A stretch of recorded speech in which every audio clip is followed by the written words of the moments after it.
Republicans just said no. Put it all on Red 45. The president bets the bank. And are you ready for some football? Let's talk about Ellen and George W. I'm Jamal Simmons. Here's why you should care.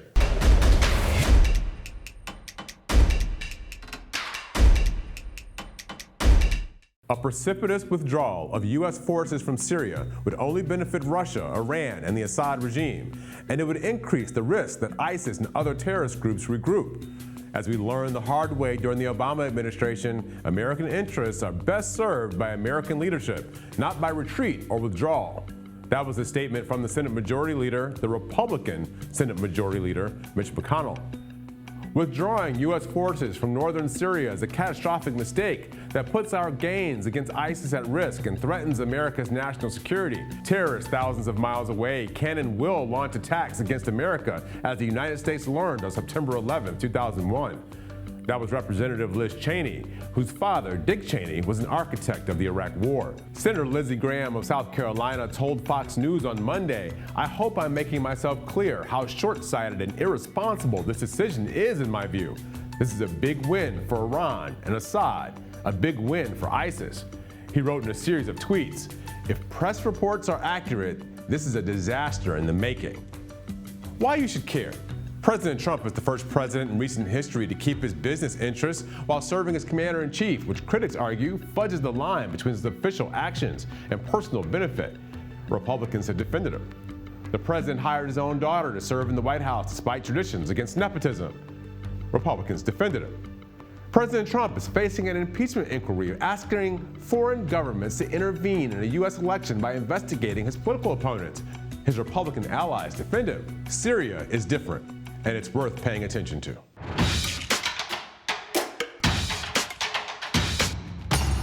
The Congressional Budget Office released new numbers Monday for the federal budget deficit. The 2019 deficit is estimated at a whopping $984 billion.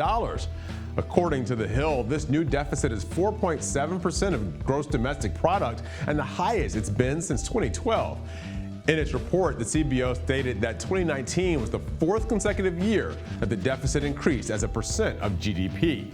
The deficit has been growing every year since 2015 and is $205 billion higher than it was in 2018. There have only been 4 times that the difference between revenue and federal spending has exceeded $1 trillion, and that was right after the global financial crisis. Now, why should you care?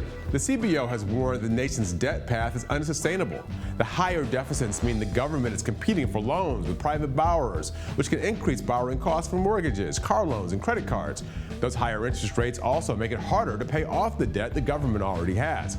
If the United States hits an economic downturn, one proven way to goose the economy is to cut taxes or increase spending.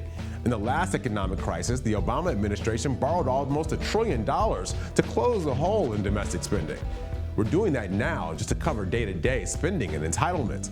When President Trump took office, he passed a massive tax cut package with the GOP Congress. That means there'll be less room to maneuver if we find ourselves in trouble. By the way, that tax cut package, it reduced revenue while Dems and Republicans increased spending year after year. The president bet that increased economic activity would yield more tax payments overall to cover the difference. Well, not so much.